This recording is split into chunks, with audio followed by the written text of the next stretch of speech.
Escape to the action at Seminole Casino Hotel Immokalee. It is Vegas style 24/7 because just like Vegas, Seminole Casino Hotel never closes. It's pure entertainment anytime you want, and it is truly where paradise wins. Is there something fishy with fish oil supplements on store shelves? Consumers are spending billions each year on omega-3 supplements, but some are questioning if there's even any benefit to it.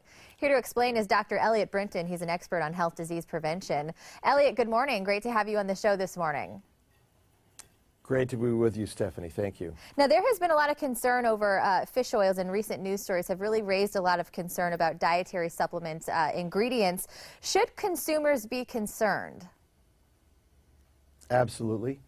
There's concern across the board for dietary supplements, but let's focus on omega-3. A recent study showed that 69% of dietary supplement omega-3s had less than 2/3 of the stated amount of active ingredient, that would be EPA and DHA. And even worse, they found that 92% of these supplements had more oxidation or other forms of spoilage than allowed by international recommendations. So we've got a huge problem out there.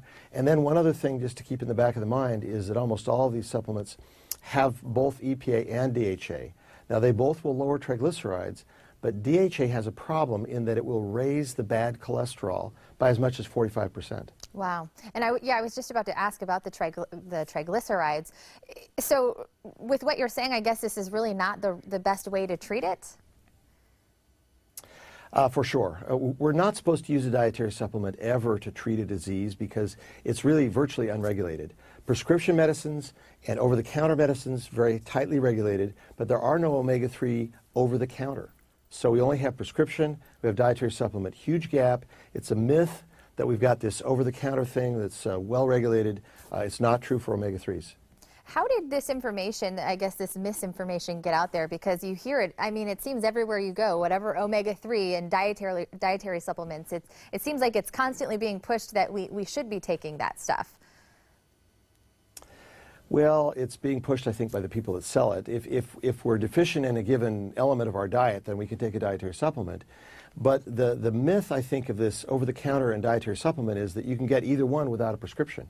But there's such a difference between the two, and we're just, I think, now coming to realize that all along we've been thinking this is over-the-counter when, in fact, it's just a dietary supplement.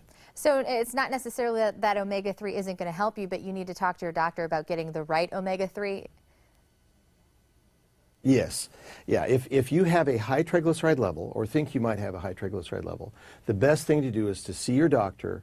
First of all, tell the doctor all the supplements you're taking because they may be interacting adversely with your medication, but then you need to talk about whether or not omega-3 is the right thing for you, and many times that is the best thing for a very high triglyceride. And then you have that conversation with the doctor, and then you go out there with your prescription and you go straight to the pharmacist. You don't try to pick up something on the way to the back counter there.